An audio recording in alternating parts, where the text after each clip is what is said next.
ಒಂದು ಸಾವಿನ ಮೇಲೆ ರಾಜಕಾರಣ ಮಾಡೋದಿದೆಯಲ್ಲ ಅದು ನಿಜಕ್ಕೂ ದುರಂತ. ಅದನ್ನ ಯಾರು ಮಾಡಬಾರ್ದು. ಗೋವಾದಿಂದ ಕರ್ನಾಟಕಕ್ಕೆ ಬರಬೇಕು ಅಂತ ಹೇಳಿದ್ರೆ 2 ಲಿಕ್ಕರ್ ಬಾಟ್ಲ್ ಇಟ್ಕೊಂಡ್ಬಂದ್ರೆ ಹಿಡಿದು ಇಮಿಡಿಯೇಟ್ ಆಗಿ ಒಳಗಾಗ್ತಾರೆ.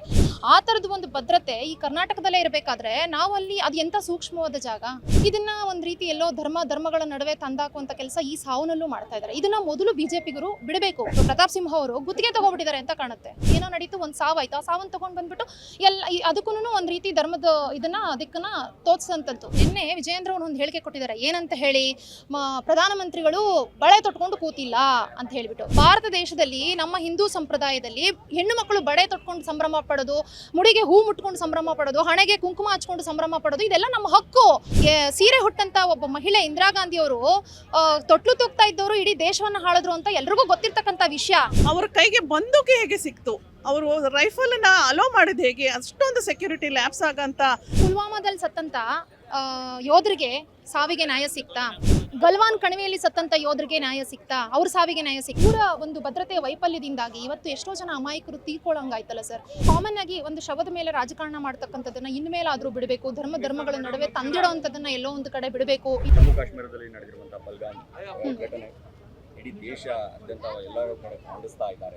ಸೊ ಈಗಾಗಲೇ ಕಾಂಗ್ರೆಸ್ ಪಕ್ಷದಿಂದ ಆಗಿರ್ಬೋದು, ಎಲ್ಲ ಪಕ್ಷದಿಂದ ಆಗಿರ್ಬೋದು ಒಂದಿಷ್ಟು ಬೆಂಬಲವನ್ನು ಸಿಗ್ತಾ ಇರ್ಬೋದು. ಇವತ್ತು ಕಾಂಗ್ರೆಸ್ ಪಕ್ಷದಿಂದ ಭಯೋತ್ಪಾದಕ ಪ್ರಧಾನಿ ಹುತಾತ್ಮರಿಗೆ ಒಂದಿಷ್ಟು ಶ್ರದ್ಧಾಂಜಲಿ ಸಲ್ಲಿಸುವಂತ ಕಾರ್ಯಕ್ರಮ ಏನು? ಹೌದು ಸರ್, ಇವತ್ತೆಲ್ಲರೂ ಈ ವಿಷಯವನ್ನ ತೀವ್ರವಾಗಿ ಖಂಡಿಸಬೇಕಾಗಿರ್ತಕ್ಕಂಥದ್ದೇ. ಯಾಕೆಂತ ಹೇಳಿದ್ರೆ ಇವತ್ತು ಪಕ್ಷ ಯಾವುದೇ ಇರಲಿ, ಬಟ್ ಒಂದು ಸಾವಿನ ಮೇಲೆ ರಾಜಕಾರಣ ಮಾಡೋದಿದೆಯಲ್ಲ ಅದು ನಿಜಕ್ಕೂ ದುರಂತ. ಅದನ್ನ ಯಾರು ಮಾಡಬಾರ್ದು. ಸೊ ಆ ನಿಟ್ಟಿನಲ್ಲಿ ನಾವು ಇವತ್ತೇನು ಹುತಾತ್ಮರಾಗಿದ್ದಾರೆ, ಸೊ ಅಂಥವ್ರಿಗೆ ಏನೋ ಮೇಣದ ಬತ್ತಿ ಹೆಚ್ಚು ಮುಖಾಂತರ ಶ್ರದ್ಧಾಂಜಲಿ ಕಾರ್ಯಕ್ರಮವನ್ನ ನಾವು ಕಾಂಗ್ರೆಸ್ ಪಕ್ಷದಿಂದ ಇವತ್ತು ಮಾಡಿದ್ದಾರೆ. ಸೊ ಅಲ್ಲಿ ನಾವು ಭಾಗಿಯಾಗಿದ್ದೀವಿ. ಬಟ್ ಎಲ್ಲೋ ಒಂದು ಕಡೆ ಇದು ಕ್ಲಿಯರ್ ಆಗಿ ಅರ್ಥ ಆಗುತ್ತಲ್ಲ, ಇದು ಕೇಂದ್ರ ಸರ್ಕಾರದ ಇವತ್ತು ಕೇಂದ್ರ ಸರ್ಕಾರದ ಏನು ಭದ್ರತಾ ವೈಫಲ್ಯಗಳು ಎಲ್ಲ ಕಡೆ ಎದ್ದು ಕಾಣುತ್ತೆ. ಏನಕ್ಕೆ ಅಂತ ಹೇಳಿದ್ರೆ ಇವತ್ತು ನೀವು ನೋಡ್ಬೋದು, ಎಲ್ಲೋ ಒಂದು ಕಡೆ ಗೋವಾದಿಂದ ಕರ್ನಾಟಕಕ್ಕೆ ಬರಬೇಕು ಅಂತ ಹೇಳಿದ್ರೆ 2 ಲಿಕ್ಕರ್ ಬಾಟ್ಲ್ ಇಟ್ಕೊಂಡ್ಬಂದ್ರೆ ಹಿಡಿದು ಇಮಿಡಿಯೇಟ್ ಆಗಿ ಒಳಗಾಗ್ತಾರೆ. ಆ ತರದ ಒಂದು ಭದ್ರತೆ ಈ ಕರ್ನಾಟಕದಲ್ಲೇ ಇರಬೇಕಾದ್ರೆ ನಾವು ಅಲ್ಲಿ ಅದು ಎಂತ ಸೂಕ್ಷ್ಮವಾದ ಜಾಗ. ಇಡೀ ಅಂತಾರಾಷ್ಟ್ರೀಯ ಗಡಿಯನ್ನು ನಾವು ಹಂಚ್ಕೊಂಡಿದ್ದೀವಿ. Kashmir it is a very sensitive place. ಅದು ಎಲ್ಲರಿಗೂ ಗೊತ್ತಿರ್ತಕ್ಕಂಥ ವಿಷಯ. ಸೊ ಅಂಥ ಜಾಗದಲ್ಲಿ ಯಾಕೆ ಇವರು ಈ ರೀತಿ ಒಂದು ಬೇಜವಾಬ್ದಾರಿ ತನದಿಂದ ನಡ್ಕೊಂಡ್ರು ಅನ್ನೋದು ಎಲ್ಲರ ಪ್ರಶ್ನೆ. ಎಲ್ಲೋ ಒಂದು ಕಡೆ ಅಮಾಯಕರು ಬಲಿ ಆಗೋದ್ರಲ್ಲ, ಅದು ಇದು ನೋಡಿ, ಭೂಮಿ ಮೇಲೆ ಇರತಕ್ಕಂಥ ಯಾವುದೇ ಭಾವನಾತ್ಮಕ ಜೀವಿಗಳಾದ್ರೂ ಈ ಥರದ ಘಟನೆಯನ್ನ ಸಹಿಸ್ಕೊಳ್ಳಿಕ್ಕೆ ಸಾಧ್ಯನೇ ಇಲ್ಲ. ಸೊ ಅದನ್ನ ಯಾರು ಸಹಿಸ್ಕೊಳ್ಳೋದಿಲ್ಲ ಸರ್. ಸೊ ಸಾವಿನ ಮೇಲೆ ರಾಜಕಾರಣ ಮಾಡ್ತಾ ಇರೋದು ಇವತ್ತಿಗೂ ನೋಡಿ, ನೀವು ನೋಡ್ಬೋದು. ನಿನ್ನೆ ಏನು ಹೇಳಿದ್ದಾರೆ ಪ್ರತಾಪ್ ಸಿಂಹ ಅವರಾಗಲಿ, ಏನು ತೇಜಸ್ವಿ ಸೂರ್ಯ ಅವರಾಗಲಿ, ಇದನ್ನ ಒಂದು ರೀತಿ ಎಲ್ಲೋ ಧರ್ಮಗಳ ನಡುವೆ ತಂದಾಕುವಂಥ ಕೆಲಸ ಈ ಸಾವನಲ್ಲೂ ಮಾಡ್ತಾ ಇದ್ದಾರೆ. ಇದನ್ನ ಮೊದಲು ಬಿಜೆಪಿಗರು ಬಿಡಬೇಕು. ಎಲ್ಲೋ ಒಂದು ಕಡೆ ನನಗನ್ಸುತ್ತೆ ಈ ತೇಜಸ್ವಿ ಸೂರ್ಯ ಮತ್ತೆ ಏನು ಪ್ರತಾಪ್ ಸಿಂಹ ಅವರು ಗುತ್ತಿಗೆ ತಗೋಬಿಟ್ಟಿದ್ದಾರೆ ಅಂತ ಕಾಣುತ್ತೆ. ನನಗೆ ಹಂಗೆ ಅನಿಸ್ತಿದೆ. ಮಾತಾಡ್ತಿದ್ರೆ ಧರ್ಮಗಳ ನಡುವೆ ಎಲ್ಲೋ ಏನೋ ಸೆನ್ಸಿಟಿವ್ ಏನೋ ನಡೀತು, ಒಂದು ಸಾವಾಯ್ತು, ಆ ಸಾವನ್ ತಗೊಂಡ್ ಬಂದ್ಬಿಟ್ಟು ಎಲ್ಲ ಅದಕ್ಕೂ ಒಂದು ರೀತಿ ಧರ್ಮದ ಅದಕ್ಕನ್ನ ತೋರಿಸಂತದ್ದು. ಇದು ನೀಚ ರಾಜಕಾರಣ ಅಂತ ನಾನು ಹೇಳ್ತೀನಿ. ಇದನ್ನ ಮೊದಲು ಬಿಡಬೇಕು ಅವರು ಅಂತ ಹೇಳಿ ನಾನು ನಿಮ್ಮ ಮೂಲಕ ಮನವಿ ಮಾಡ್ತೇನೆ. ಓಕೆ, ಈಗ ರಾಜಕಾರಣ ಅಂತಂದ್ರೆ ಸಹಜವಾಗಿ ನಾವೆಲ್ಲರೂ ಕೂಡ ಇಂಥ ವಿಚಾರದಲ್ಲೂ ಕೂಡ ರಾಜಕಾರಣ ಮಾಡೋದು ಎಷ್ಟು ಮಟ್ಟಿಗೆ? ಅದನ್ನೇ ನಾನು ಹೇಳ್ತಿದ್ದೀನಲ್ಲ ನೋಡಿ, ನಿನ್ನೆ ವಿಜಯೇಂದ್ರ ಅವರು ಒಂದು ಹೇಳಿಕೆ ಕೊಟ್ಟಿದ್ದಾರೆ. ಏನಂತ ಹೇಳಿ, ಪ್ರಧಾನಮಂತ್ರಿಗಳು ಬಳೆ ತೊಟ್ಕೊಂಡು ಕೂತಿಲ್ಲ ಅಂತ ಹೇಳ್ಬಿಟ್ಟು. ಸರ್, ಅವರು ಒಂದು ದಯವಿಟ್ಟು ಅರ್ಥ ಮಾಡ್ಕೊಬೇಕು. ಬಳೆ ಹೆಣ್ಣು ಮಕ್ಕಳಿಗೆ ನೋಡಿ, ಅವರು ಹಿಂದುತ್ವದ ಬಗ್ಗೆ ಮಾತಾಡ್ತಾರೆ. ಭಾರತ ದೇಶದಲ್ಲಿ ನಮ್ಮ ಹಿಂದೂ ಸಂಪ್ರದಾಯದಲ್ಲಿ ಹೆಣ್ಣು ಮಕ್ಕಳು ಬಳೆ ತೊಟ್ಕೊಂಡು ಸಂಭ್ರಮ ಪಡೋದು, ಮುಡಿಗೆ ಹೂ ಮುಟ್ಕೊಂಡು ಸಂಭ್ರಮ ಪಡೋದು, ಹಣೆಗೆ ಕುಂಕುಮ ಹಚ್ಕೊಂಡು ಸಂಭ್ರಮ ಪಡೋದು, ಇದೆಲ್ಲ ನಮ್ಮ ಹಕ್ಕು. ಇದು ಯಾವುದು ನಮ್ಮ ವೈಫಲ್ಯಗಳಲ್ಲ. ಅದು ಏನು ವಿಜಯೇಂದ್ರ ಅವ್ರಿಗೆ ಇದು ದಯವಿಟ್ಟು ಅರ್ಥ ಮಾಡ್ಕೊಳ್ಬೇಕು. ಅವರು ಇವತ್ತೆಲ್ಲೋ ಒಂದು ಕಡೆ ಗಾಳಿಯಲ್ಲಿ ಗುಂಡು ಹಾರಿಸತಕ್ಕಂಥ ಒಂದು ಕೆಲಸಗಳನ್ನ ಬಿಡಬೇಕು. ಸೀರೆ ಹುಟ್ಟಂತ ಒಬ್ಬ ಮಹಿಳೆ ಇಂದಿರಾ ಗಾಂಧಿ ಅವರು ತೊಟ್ಲು ತೂಗ್ತಾ ಇದ್ದವರು ಇಡೀ ದೇಶವನ್ನ ಹಾಳಿದ್ರು ಅಂತ ಎಲ್ರಿಗೂ ಗೊತ್ತಿರ್ತಕ್ಕಂಥ ವಿಷಯ. ಇವತ್ತು ಹಾಗೆ ಇದೇ ತರದ ಘಟನೆ ನಡೆದಾಗ ಅವ್ರು ಏನ್ ಮಾಡಿದ್ರು, ಪಾಕಿಸ್ತಾನಕ್ಕೆ ನುಗ್ಗಿಸಿ ಇಡೀ ಪಾಕಿಸ್ತಾನದ ಪಾಕಿಸ್ತಾನಕ್ಕೆ ನುಗ್ಗಿಸಿ ಹೊಡೆಸಿ ಇವತ್ತು ಭಾರತ ದೇಶದ ಮುಂದೆ ಮಂಡಿಯಿರ್ತಕ್ಕಂಥ ಕೆಲಸವನ್ನ ಪಾಕಿಸ್ತಾನಿಗರು ಮಾಡಿದ್ರು ಆವತ್ತು. ಅದನ್ನ ಇವತ್ತು ವಿಜಯೇಂದ್ರ ಅವರು ಮರಿಬಾರ್ದು ಅನ್ನೋದನ್ನ ನಾನು ಹೇಳ್ತೀನಿ. ಬರೀ ಹಿಂದುತ್ವದ ಬಗ್ಗೆ ಮಾತಾಡೋ ಇವ್ರುಗಳು ಈ ಹಿಂದೂ ಸಂಸ್ಕಾರ ಏನು ಅನ್ನೋದು ಗೊತ್ತಿಲ್ವಾ? ಹೆಣ್ಮಕ್ಳಾಗಾದ್ರೆ ಬಳೆ ತೊಟ್ಕೊಂಡವರು ಇದೆಲ್ಲ ವೈಫಲ್ಯಗಳ? ಸರ್, ಬೆಳವಾಡಿ ಮಲ್ಲಮ್ಮ, ಕಿತ್ತೂರಾಣಿ ಚೆನ್ನಮ್ಮ, ವನಿಕೆ ಓಬವ್ವ ಇವರೆಲ್ಲರೂ ನಮ್ಮ ಮಣ್ಣಿನಲ್ಲಿ ಹುಟ್ಟು ಹೋದಂಥವ್ರು. ಇತಿಹಾಸದ ಕಾಲಗರ್ಭವನ್ನು ಒಮ್ಮೆ ಹಿಣಕಿ ವಿಜಯೇಂದ್ರ ಅವರು ನೋಡಬೇಕು ಅನ್ನೋದನ್ನ ನಾನು ಹೇಳ್ತೀನಿ. ಅವ್ರು ಹೋದಂಥ ಹೆಜ್ಜೆ ಗುರುತುಗಳು ಶಾಶ್ವತವಾಗಿ ಉಳಿದು ಹೋಗಿದೆ. ಸೊ ಆ ನಿಟ್ಟಿನಲ್ಲಿ ಎಷ್ಟೋ ಜನ ಹೆಣ್ಣುಮಕ್ಳು ಇವತ್ತು ಬಳೆ ತೊಟ್ಟು ಸೀರೆ ಹುಟ್ಟು ಸುಮಾರು ಕ್ಷೇತ್ರಗಳಲ್ಲಿ ಮುಂದೆ ಬಂದಿದ್ದಾರೆ. ಅದ್ಯಾವುದು ನಮ್ಮ ವೈಫಲ್ಯ ಅಲ್ಲ. ಇದನ್ನ ವಿಜಯೇಂದ್ರ ಅವರು ದಯವಿಟ್ಟು ಅರ್ಥ ಮಾಡ್ಕೋಬೇಕು. ಒಬ್ಬ ಪಕ್ಷದ ಮುಖಂಡನಾಗಿದ್ದುಕೊಂಡು ಈ ರೀತಿ ಉಡಾಫೆ ಮಾತುಗಳು, ಈ ರೀತಿ ಅಸಡ್ಯದ ಮಾತುಗಳನ್ನ ಆಡೋದನ್ನ ದಯವಿಟ್ಟು ನಿಲ್ಲಿಸಬೇಕು ಅಂತ ಹೇಳ್ತೀನಿ.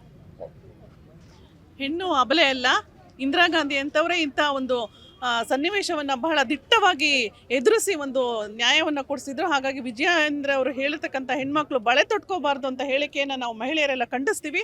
ಮಹಿಳೆಯರು ಯಾವತ್ತಿಗೂ ಅಬಲೆಯರಲ್ಲ. ಮಹಿಳೆಯರು ಬಳೆ ತೊಟ್ಕೊಂಡಿದ್ದಾರೆ ಅಂತ ಹೇಳಿದ್ರೆ ಅವರು ಶಕ್ತಿ ಇಲ್ಲ ಅಂತ ಅರ್ಥ ಅಲ್ಲ. ಇಂದಿರಾ ಗಾಂಧಿ ಅಂತವರೇ ಈ ದಿಟ್ಟ ಹೋರಾಟ ಮಾಡಿ ಇಂಥ ಒಂದು ಭಯೋತ್ಪಾದನೆಯನ್ನು ನಿರ್ವಹಿಸಿದಂಥ ದಿಟ್ಟ ಮಹಿಳೆ. ಆ ನಿಟ್ಟಿನಲ್ಲಿ ಇನ್ನು ಮುಂದೆ ಈ ಬಳೆ ತೊಟ್ಟಂಥ ಮಹಿಳೆ ಅನ್ನೋ ಒಂದು ಮೀನಿಂಗನ್ನು ಯಾವುದೇ ಬಳಕೆ ಮಾಡಬಾರ್ದು ವಿಜಯೇಂದ್ರ ಅವರು ಅಂತ ಹೇಳಿ ನಾವು ಹೇಳ್ತೇವೆ. ಈ ರೀತಿ ಒಂದು ಈ ದಾಳಿ ಆದ ನಂತರ ಒಂದು ಭಯೋತ್ಪಾದಕ ದಾಳಿ ಆದರೂ ಕೂಡ ಒಂದಿಷ್ಟು ರಾಜಕೀಯವಾಗಿ ಬೆಳವಣಿಗೆ ಆಗುತ್ತೆ.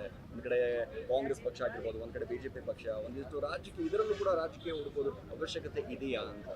ಇದು ರಾಜಕೀಯಗೊಳಿಸಲಾಗ್ತಾ ಇದೆ. ಖಂಡಿತ ಇದನ್ನು ರಾಜಕೀಯಗೊಳಿಸಬಾರ್ದು. ಅಮಾಯಕರು 27 ಜನ ಅಮಾಯಕರ ಹತ್ಯೆ ಆಗಿದೆ. ಈ ನಿಟ್ಟಿನಲ್ಲಿ ಸೆಕ್ಯೂರಿಟಿ ಅವರ ಕೈಗೆ ಬಂದೂಕು ಹೇಗೆ ಸಿಕ್ತು, ಅವರು ರೈಫಲನ್ನು ಅಲೋ ಮಾಡಿದ ಹೇಗೆ, ಅಷ್ಟೊಂದು ಸೆಕ್ಯೂರಿಟಿ ಲ್ಯಾಪ್ಸ್ ಆಗೋಂಥ ಕೆಲಸವನ್ನು ಕೇಂದ್ರ ಸರ್ಕಾರ ಯಾಕೆ ಮಾಡಲಿಲ್ಲ? ಅಷ್ಟೊಂದು ಒಂದು ಮಿನಿ ಸ್ವಿಟ್ಜರ್ಲ್ಯಾಂಡ್ ಅಂತ ಕರೀತಕ್ಕಂಥ ಒಂದು ಪಹಲ್ಗಾಮ್ನಲ್ಲಿ ಬಂದೂಕು ಹೇಗೆ ಸಿಕ್ತು? ಟೆರರಿಸ್ಟ್ಗಳನ್ನೆಲ್ಲ ಅಲ್ಲಿ ಚೆಕಿಂಗ್ ಪೋಸ್ಟ್ನಲ್ಲಿ ಬಂದೂಕುಗಳನ್ನೆಲ್ಲ ಚೆಕ್ ಮಾಡಿ ಒಳಗಡೆ ಬಿಡ್ಬೋದಾಗಿತ್ತಲ್ಲ. ಹೇಗೆ ಅವರು ಒಳಗೋದ್ರು? ಇದನ್ನು ರಾಜಕೀಯಗೊಳಿಸಬಾರ್ದೇ ಇದ್ರೂ ಕೂಡ ಇದನ್ನು ರಾಜಕೀಯಗೊಳಿಸ್ತಾ ಇದ್ದಾರೆ. ನಾವು ಅಮಾಯಕರ ಸಾವಿಗಾಗಿ ಸಂತಾಪ ತೋರಬೇಕು. ಈ ಹೊತ್ತಿನಲ್ಲಿ ರಾಜಕೀಯಗೊಳಿಸಲಾಗ್ತಿದೆ. ಇದನ್ನು ಹಿಂದೂ ಮುಸ್ಲಿಂ ದ್ವೇಷ ಅಂತೇಳಿ ತಗೊಂಡು ಹೋಗ್ತಾ ಇದ್ದಾರೆ. ಮುಸ್ಲಿಮ್ರು ಈಗ ಇದಕ್ಕೆ ಕಾರಣ. ಅಲ್ಲಿ ಹಿಂದೂ ಹೆಸರು ಹೇಳ್ಕೊಂಡು ಉಗ್ರರು ಹೆಸರು ಹೇಳಿಕೊಂಡ್ರು ಅಂತ. ಖಂಡಿತವಾಗಿಯೂ ಯಾರು ಹೆಸರು ಹೇಳಿಕೊಂಡಿಲ್ಲ. ಉಗ್ರರಿಗೆ ಜಾತಿ ಧರ್ಮ ಯಾವುದೂ ಇಲ್ಲ. ಇದನ್ನು ರಾಜಕೀಯಗೊಳಿಸಬಾರ್ದು. ಖಂಡಿತ ಕಾಂಗ್ರೆಸ್ ಇದನ್ನು ರಾಜಕೀಯಗೊಳಿಸ್ತಾ ಇಲ್ಲ. ಒಗ್ಗಟ್ಟಿನಲ್ಲಿ ಕೇಂದ್ರ ಸರ್ಕಾರದ ಜೊತೆ ನಿಂತ್ಕೊಂಡು ಹೋರಾಟ ಮಾಡ್ತದೆ. ನಾವು ಒಂದು ಭಯೋತ್ಪಾದನೆ ದ್ವೇಷದ ವಿರುದ್ಧ ನಾವು ಒಗ್ಗಟ್ಟವಾಗಿ ಉಗ್ರರನ್ನ ಹಿಮ್ಮೆಟ್ಟಿಸಬೇಕು ಅಂತ ಹೇಳಿದರೆ ನಾವು ಖಂಡಿತ ಕಾಂಗ್ರೆಸ್ ಇದರಲ್ಲಿ ರಾಜಕೀಯಗೊಳಿಸ್ತಾ ಇಲ್ಲ. ನೋಡಿ, ಪುಲ್ವಾಮಾದಲ್ಲಿ ಸತ್ತಂತ ಯೋಧರಿಗೆ ಸಾವಿಗೆ ನ್ಯಾಯ ಸಿಗ್ತಾ? ಗಲ್ವಾನ್ ಕಣಿವೆಯಲ್ಲಿ ಸತ್ತಂತ ಯೋಧರಿಗೆ ನ್ಯಾಯ ಸಿಗ್ತಾ? ಅವ್ರ ಸಾವಿಗೆ ನ್ಯಾಯ ಸಿಗ್ತಾ? ಎಲ್ಲೋ ಒಂದು ಕಡೆ ಯೋಧರ ಸಾವಿಗೆ ಪ್ರತಿಯಾಗಿ ಏನ್ ಮಾಡಿದ್ರು? ಯಾವುದೋ ಒಂದು ಟಿಕ್ ಟಾಕ್ ಆ್ಯಪ್ನ ಬ್ಯಾನ್ ಮಾಡೋದ್ರ ಮುಖಾಂತರ ಅದು ಪ್ರತೀಕಾರನ? ಇದನ್ನ ದಯವಿಟ್ಟು ಮೋದಿಯವರು ಅರ್ಥ ಮಾಡ್ಕೊಳ್ಬೇಕು. ಯಾವ ಟೈಮಲ್ಲಿ ಈ ಹಿಂದೆನೇ ಆ ಘಟನೆಗಳಾದಂಥ ಸಂದರ್ಭದಲ್ಲೇನೆ ಇವ್ರು ಎಚ್ಚೆತ್ಕೊಂಡು ಏನು ಕಠಿಣ ಕ್ರಮ ತಗೊಳ್ಬೇಕಾಗಿತ್ತು ಅದನ್ನ ತಗೊಂಡಿದ್ರೆ ಇವತ್ತೆಲ್ಲೋ ಒಂದು ಕಡೆ ಏನು ಈ ರೀತಿ ಒಂದು ಅಮಾಯಕರು ಹೋಗಿ ಬಲಿಯಾಗಂತ ಅವಶ್ಯಕತೆ ಏನೂ ಇರಲಿಲ್ಲ. ಕಾಶ್ಮೀರ ಎಲ್ಲರೂ ನೋಡ್ಬೇಕಾಗಿರುವಂಥ ಪ್ಲೇಸು. ಅದು ನನಗೂ ಡ್ರೀಮ್. ಎಲ್ಲ ಮಿಡಲ್ ಕ್ಲಾಸ್ ಜನನು ಹೋಗಿ ಅಲ್ಲಿ ಕಾಶ್ಮೀರವನ್ನು ನೋಡಬೇಕು, ಆ ಪ್ರಕೃತಿ ಸೌಂದರ್ಯವನ್ನು ಒಂದ್ಸಲ ಕಣ್ ತುಂಬ್ಕೋಬೇಕು ಅನ್ನೋದು ಎಲ್ರಿಗೂ ಆಸೆ ಇರುತ್ತೆ. ಅದನ್ನ ಮಾಡಿದ್ದಾರೆ ಪಾಪ. ಎಲ್ಲೋ ಒಂದು ಕಡೆ ಇವರ ವೈಫಲ್ಯ, ಇವರ ಒಂದು ಭದ್ರತೆಯ ವೈಫಲ್ಯದಿಂದಾಗಿ ಇವತ್ತು ಎಷ್ಟೋ ಜನ ಅಮಾಯಕರು ತೀರ್ಕೊಳ್ಳಂಗಾಯ್ತಲ್ಲ ಸರ್. ಇವತ್ತು ಅವ್ರ ಮನೆಗಳಿಗೆ ಅವ್ರು ಏನ್ ಮಾಡಬೇಕು? ಅವ್ರ ಕುಟುಂಬದಲ್ಲಿ ಎಲ್ಲೋ ಒಂದು ಕಡೆ ಒಬ್ಬ ಹಿರಿಯ ವ್ಯಕ್ತಿ ತೀರ್ಕೊಂಡಾಗ ಆ ಮಗು ಏನು ಮಾಡಬೇಕು, ಅವ್ರ ಹೆಂಡತಿ ಏನು ಮಾಡಬೇಕು, ಅವ್ರ ಮುಂದಿನ ಭವಿಷ್ಯ ಏನಾಯ್ತು? ಅವ್ರ ಭವಿಷ್ಯನೇ ಒಂದು ರೀತಿ ಚಿತ್ರ ಆಗೋಯ್ತಲ್ಲ ಸರ್. ಇದೆಲ್ಲದಕ್ಕೂ ಎಲ್ಲದರ ಹೊಣೆ ನೇರವಾಗಿ ಕೇಂದ್ರ ಸರ್ಕಾರ ಒಪ್ಕೋಬೇಕು ಅನ್ನೋದು ನನ್ನ ಒಂದು ಮಾತು.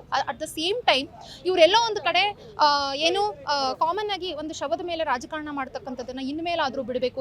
ಧರ್ಮಗಳ ನಡುವೆ ತಂದಿಡೋವಂಥದ್ದನ್ನ ಎಲ್ಲೋ ಒಂದು ಕಡೆ ಬಿಡಬೇಕು. ಇನ್ಮೇಲಾದರೂ ಒಳ್ಳೆ ರೀತಿಯಲ್ಲಿ ಇರಬೇಕು.